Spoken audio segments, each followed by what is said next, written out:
একদিন কয়েকজন ভক্ত বসে আছেন দক্ষিণেশ্বরের কালী মন্দিরে। চারিদিকে গঙ্গার হাওয়া, শান্ত পরিবেশ, আর মাঝখানে আছেন শ্রীরামকৃষ্ণ পরমহংসদেব। কথা হচ্ছিল হাজরাকে নিয়ে। ঠাকুর জিজ্ঞাসা করলেন, হাজরাকে ওরা কি বলে? মুনিলালকে ভবনাথের ভক্তির কথা বলছেন। শ্রীরামকৃষ্ণ বললেন, আহা, ভবনাথের কি ভাব!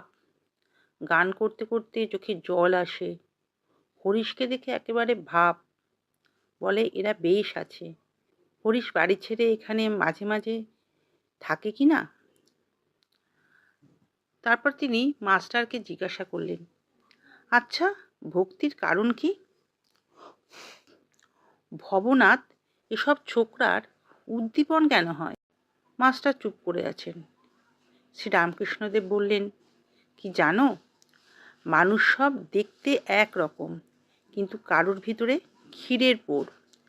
যেমন পুলির ভিতর কলাইয়ের ডালের পোড়ও থাকতে পারে, ক্ষীরের পোড়ও থাকতে পারে, কিন্তু দেখতে একরকম। ঈশ্বর জানবার ইচ্ছা, তার ওপর প্রেম ভক্তি, এরই নাম ক্ষীরের পোড়।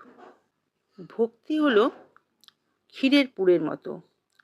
ধরো অনেক মিষ্টি আছে, বাইরে থেকে সব মিষ্টি একই রকম দেখায়, কিন্তু মিষ্টির ভিতরে থাকে ক্ষীরের পুর। যার ভিতরে সেই পুর আছে তার স্বাদ একেবারে আলাদা। ঠাকুর বললেন, এই পৃথিবীতে মানুষও অনেকটা তেমনই। বাইরে থেকে সবাইকে একই রকম মনে হয়, সবাই কথা বলে, হাসে, ধর্মের কথাও বলে, কিন্তু সবার ভিতরে ভক্তি থাকে না। যার হৃদয়ে সত্যিই ভগবানের প্রতি ভালোবাসা আছে, যার মনে আছে তাকে জানার তীব্র আকাঙ্ক্ষা, সেই মানুষের ভিতরেই আছে ক্ষীরের পুর। সে মানুষ বাইরে থেকে সাধারণ হতে পারে, কিন্তু তার হৃদয়ের ভিতরে আছে ঈশ্বরের প্রেম। ঠাকুর বোঝাতে চেয়েছিলেন, ভক্তি শুধু আচার নয়, শুধু মালা জপ করা, শুধু মন্দিরে যাওয়া, এসবই ভক্তির শেষ কথা নয়। ভক্তি হলো হৃদয়ের একটি অনুভূতি, যেখানে ভগবানের প্রতি ভালোবাসা আছে, তাকে জানার তৃষ্ণা আছে, সেখানেই সত্যিকারের ভক্তি জন্ম নেয়।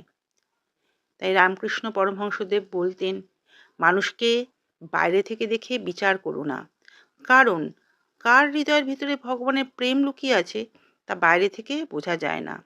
মনে রাখবে, যার হৃদয়ে ভগবানের প্রতি ভালোবাসা আছে, যার মনে তাকে জানার আকাঙ্ক্ষা আছে, তার হৃদয়ের ভিতরেই আছে সেই মিষ্টি ক্ষীরের পুরের মতো ভক্তি।